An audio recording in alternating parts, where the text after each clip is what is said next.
to listen to different talks, to know what other people are up to and what other people's focuses and interests are, is very helpful.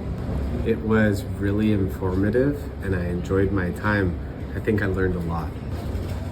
Well, this workshop seemed to be very informative, and when I look at the title, and it is all relevant to what I've been working on, or what I've been currently working on. Antibodies is my favorite topic.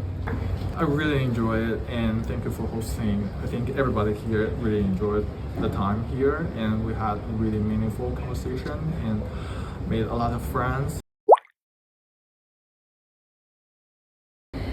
I think it's ping pong because you can jump. And I'm sure he would like to see the hurdles. Volleyball or soccer.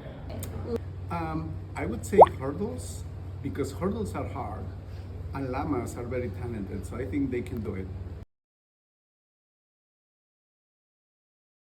I think that it would create an antibody that cures all diseases. I got this gift, so I'll probably name him Arthur.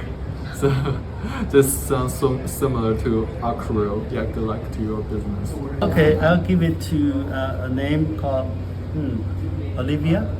That's a name after my daughter. I think I'll call her Curly because the curly hairs. I think it's really cute.